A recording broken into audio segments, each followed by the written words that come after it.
6 chapter का अगरधत्ता हाथी, जिसके बारे में हम लोगों ने जाना था कि वो कितने किलो के होते हैं, उनको पसीने क्यों आते हैं, उनके जो लंबे लंबे दांत होते हैं वो किस उपयोग में लाए जाते हैं, उन्हें क्या कहा जाता है, ये सब हम 6 चैप्टर में पढ़ चुके हैं। हम इसकी एक्सरसाइज करेंगे, जिसका पहला क्वेश्चन है निम्नलिखित प्रश्नों के उत्तर दीजिए। तो पहला क्वेश्चन है हाथी को पसीना क्यों नहीं आता? तो उसका आंसर आएगा क्योंकि उनमें पसीना की ग्रंथि नहीं होती है, इसलिए हाथियों को पसीना नहीं आता। यहाँ पे लिखा है देखो, क्योंकि उनमें पसीने की ग्रंथि नहीं होती है इसलिए हाथी को पसीना नहीं आता है। ठीक है, हमारा फर्स्ट कंप्लीट हुआ। अब सेकंड देखेंगे, हस्ती दंतों पर नक्काशी क्यों निकाली जाती है? ठीक है, हस्ती दंत यानी मैं बताई हूँ, जो हाथी के लंबे लंबे दांत होते हैं उसे हम हस्ती दंत कहते हैं। तो अमीर लोग अपने घर की शोभा बढ़ाने के लिए इन्हें खरीदते हैं, जिसे हम कहते हैं हस्ती दंतों पर नक्काशी निकाली जाती है। ठीक है, एक बार फिर, तो हस्ती दंतों पर नक्काशी क्यों निकाली जाती है? तो अमीर लोग अपने घर की शोभा बढ़ाने के लिए इन्हें खरीदते हैं, इसलिए हस्ती दंतों पर नक्काशी निकाली जाती है। ठीक है, अभी थर्ड क्वेश्चन, हाथी के दांत दिखाने के और खाने के कुछ और कहते हैं, इसको समझाइए। ये कहावत है कि हाथी के दांत दिखाने के और खाने की कुछ और कहते हैं। तो इसमें आंसर आएगा कि हाथी के बाहर निकले हुए दांत चबाने के काम नहीं आते, इसलिए कहा जाता है कि हाथी के दांत दिखाने के और खाने के कुछ और कहते हैं। ओके, हमारा फोर्थ क्वेश्चन है समीर कौन से चिड़ियाघर गया था? तो ये जो स्टोरी है वो समीर की ही बताई गई है। तो इसमें आएगा समीर कौन से चिड़ियाघर गया था? तो समीर राजीव गांधी चिड़ियाघर गया था। ये आपको क्वेश्चन आंसर भी आ सकता है एग्जाम में कि कौन चिड़ियाघर गया था और उस चिड़ियाघर का नाम क्या है। तो आपको उसमें लिखना है समीर चिड़ियाघर गया था और उसका नाम, उस चिड़ियाघर का नाम राजीव गांधी है। ठीक है, तो बच्चों यहाँ पे हमारा क्वेश्चन का कंप्लीट होता है। इसका क्वेश्चन आंसर यहाँ पे दिया ही गया, आप ध्यान से देख लीजिए एक बार। और अभी हमारा ख है मिलान कीजिए। मिलान यानी सही जोड़े मिलाना है। ठीक है, तो पहला है प्रश्न का उत्तर, तो इसका सही जोड़ क्या होगा? जवाब। ठीक है, और दूसरा है हाथी के दांत, तो वो होगा, उसको क्या कहते हैं? हस्ती दंत। और क्या होगा? मांस न खाने वाले को क्या कहते हैं? शाकाहारी। तो ये मैचिंग शाकाहारी से होगा, और मांस खाने वाले को मांसाहारी, तो यहाँ पे ये होगा।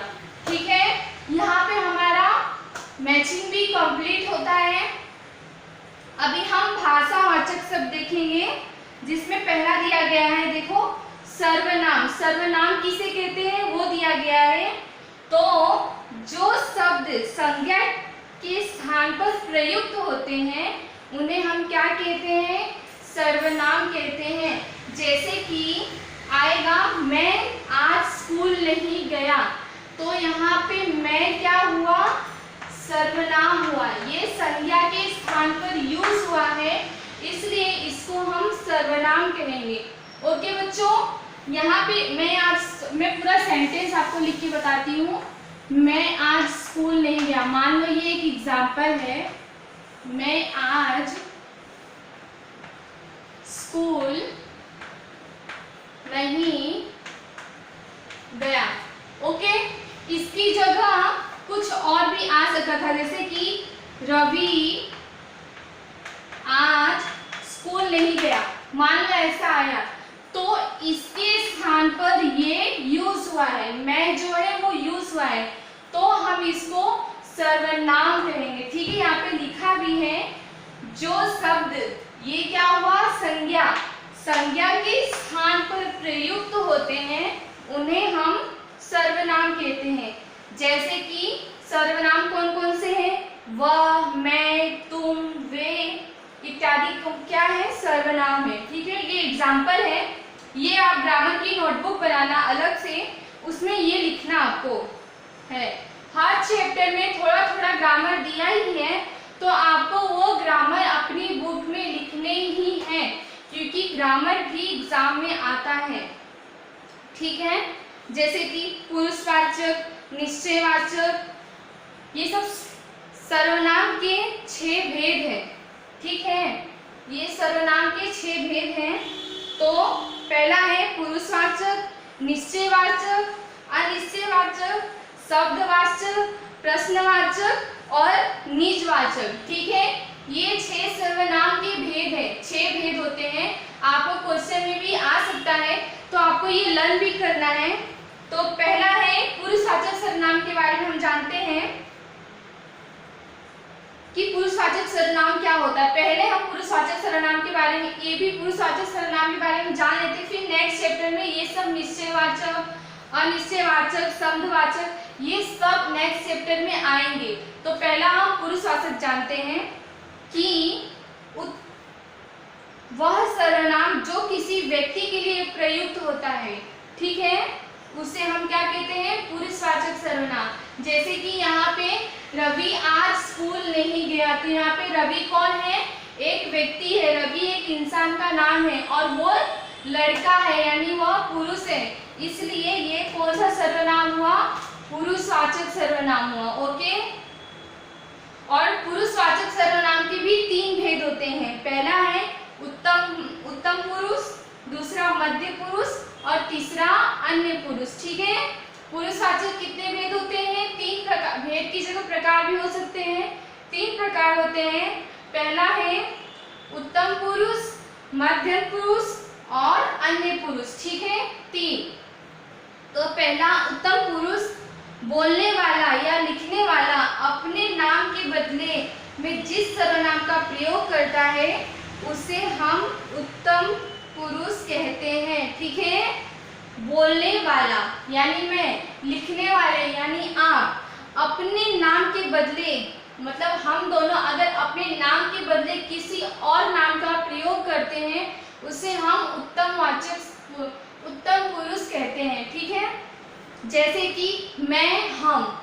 ठीक है, हम अपने नाम की जगह अगर मैं और हम लगाते हैं तो वह उत्तम पुरुष होता है। ठीक है, अभी दूसरा है मध्यम पुरुष, जिससे बात की जाए या जिसको संबोधित किया जाए। जैसे कि मैं आपसे बात कर रही हूँ और किसी थर्ड पर्सन को संबोधित कर रही हूँ।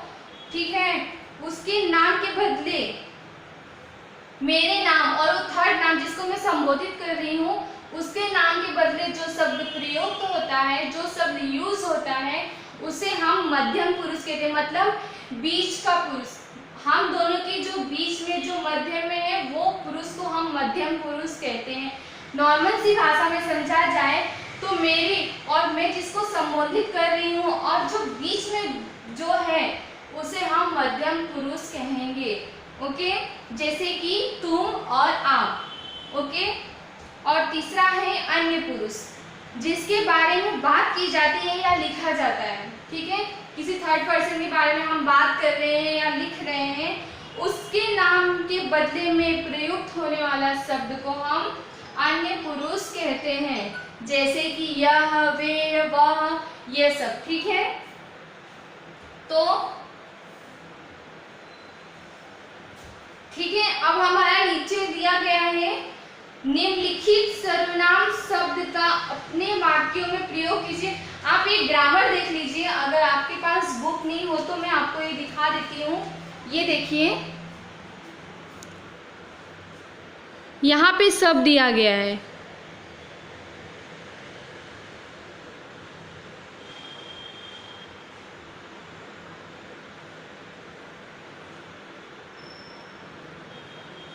ओके, ये आपने देख लिया और मैंने भी पढ़ाया है, तो आप उस पर भी लिख सकते हैं और दिखा भी दिया है। तो आपको ग्रामर की एक नई नोटबुक बनानी है और फर्स्ट चैप्टर से लेके 5th चैप्टर तक के के जितने भी ग्रामर है वो आपको उस नोटबुक में चैप्टर वाइज लिखना है, ठीक है। अभी हमारा पहला है मैं, जो है देखो मैं बताई थी, मैं, आप, हम, तुम, वह, ये, वे, ये सब सर्वनाम हुए, ठीक है। तो इसके बारे में हमें लिखना है, यानी इसका वाक्य प्रयोग करना है, ठीक है। तो हम इसका वाक्य प्रयोग करेंगे।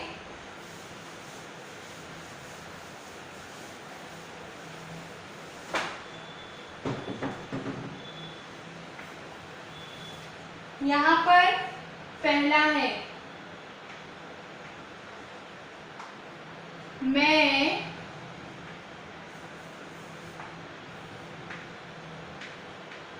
मैं आज स्कूल गई थी, ठीक है। इसमें जो मैं है वो सर्वनाम है, उसका वाक्य प्रयोग करना है, मतलब जो भी ये शब्द है, जो भी ये वाक्य हम बनाते हैं उसमें ये शब्द आना चाहिए। तो यहाँ पे मैं आ गया, ठीक है। अब हम दूसरा भी इसी तरह करेंगे। आप, तो आप कहाँ जा रहे हैं, ठीक है। ये दूसरा भी हो गया। तीसरा है हम का बनेगा हम आज घूमने गए थे, ओके। चौथा है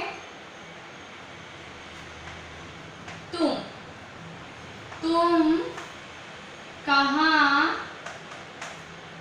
जा रहे हो। तो हमारा फोर्थ भी कंप्लीट हुआ। अभी नेक्स्ट है फिफ्थ, ओके। क्या है, वह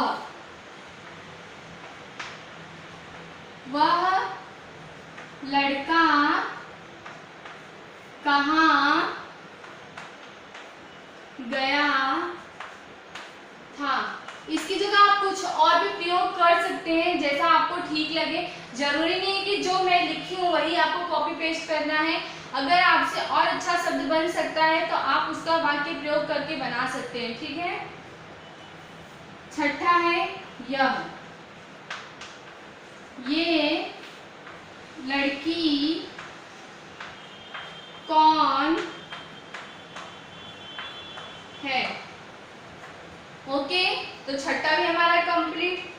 सातवां है वे लोग कहाँ से आ रहे हैं, ओके।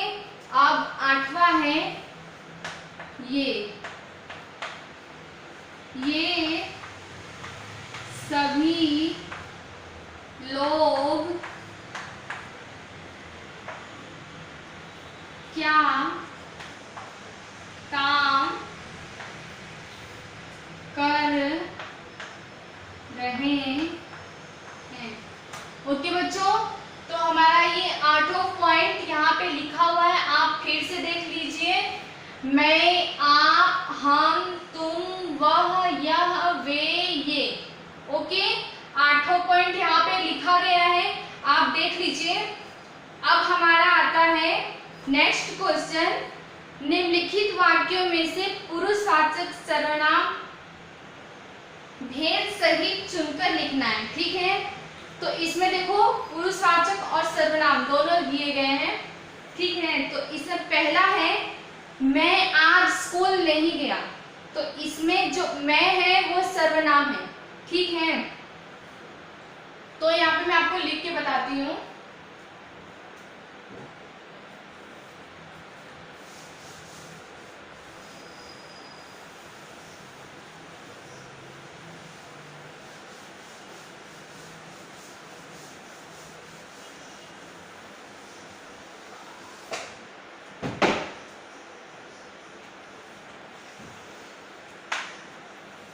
कहना है मैं आज स्कूल, ध्यान से सुनना, मैं आज स्कूल नहीं गया। ठीक है, तो मैं इसमें डायरेक्ट आंसर लिख रही हूँ। क्वेश्चन आपको यहाँ पे दिया गया है, देखो क्वेश्चन यहाँ पे आपको दिया गया है, मैं सीधा आंसर लिख रही हूँ जो आपको इस साइड लिखना है।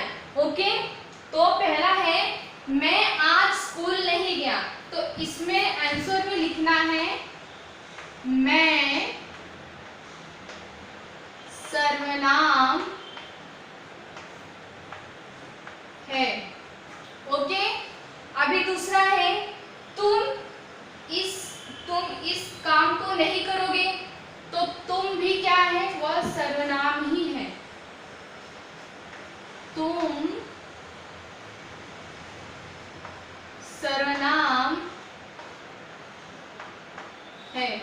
ओके, तीसरा है क्या वह भी तुम्हारे साथ आएगा। ठीक है,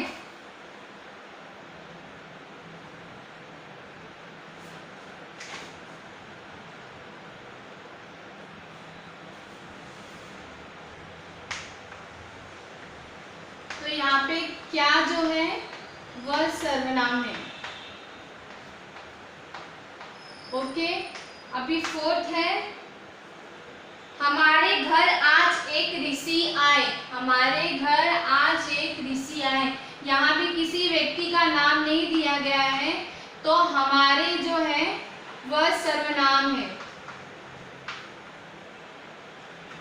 ओके, पुलिस ने उसको मार दिया, पुलिस भी कोई नाम नहीं है। ठीक है, तो ये भी क्या होगा,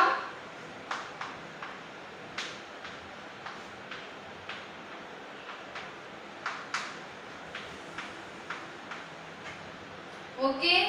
रवि ने कहा मैं अब पढ़ने जाऊंगा। रवि ने कहा है कि मैं अब पढ़ने जाऊंगा, लेकिन इसमें जो मैं है वो खुद को कहा है, तो मैं भी, इसमें मैं जो है वो सर्वनाम है। मैं सर्वनाम है और रवि जो है वो पुरुषवाचक है।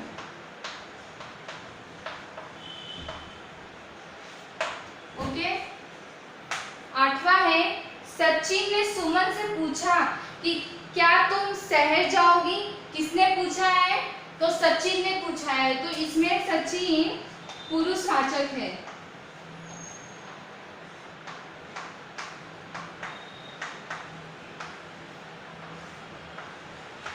इसमें ये नहीं आएगा, सचिन जो है वो पुरुषवाचक। क्यों, क्योंकि वो किसी से पूछ रहा है, किससे पूछ रहा है, सुमन से पूछ रहा है कि क्या तुम शहर जाओगी, तो इसमें आएगा सचिन पुरुषवाचक है। ओके, अभी 1 2 3 4 5 6 7, अभी आठवां है वह आज खेलने क्यों नहीं आया। ठीक है, तो इसमें जो वह है वह सर्वनाम है, वह सर्वनाम है। ठीक है बच्चों, तो यहाँ पे हमारा ये भी खत्म हुआ। तो एक बार फिर से देख लो, मैं सर्वनाम है, तुम सर्वनाम है, क्या सर्वनाम है, हमारे सर्वनाम है, पुलिस सर्वनाम है, मैं सर्वनाम है, सचिन पुरुषवाचक है और वह भी जो है वो सर्वनाम है। ठीक है, तो ये आपको क्वेश्चन के बगल में जो यहाँ पे ब्लैंक दिया गया है वहां पे ये आंसर लिखना है। ठीक है, अभी नीचे आता है भावबोध। अपनी पाठ्य पुस्तक में हाथी से संबंधित 5 लाइन लिखिए। जो आप एक चैप्टर पढ़े थे उसमें हाथी से जो भी संबंधित है, हाथी के दांत कितने, हाथी कितने मीटर होता है, क्या नहीं, ये आपको चैप्टर में से ढूंढ के लिखना है। ये मैं नहीं करवाऊंगी, ये आपको खुद को लिखना है। ठीक है, और ये लिखना है अपनी वर्क बुक में। अगर जिसके पास वर्क बुक ना हो, मैं फिर से दोहरा रही हूँ, अगर वर्क बुक ना हो तो मैं सारे क्वेश्चन आंसर सब ब्लैक बोर्ड पे करवा रही हूँ, तो आप अपनी नोटबुक बना के भी लिख सकते हैं। ठीक है बच्चों, अब हमारा यहाँ पे 5वां चैप्टर अधड़ता हाथी वो कंप्लीट हुआ। ठीक है, अब हम नेक्स्ट चैप्टर के साथ, नेक्स्ट वीडियो के साथ आगे मिलेंगे। तब तक के लिए घर में रहिए। Thank you so much.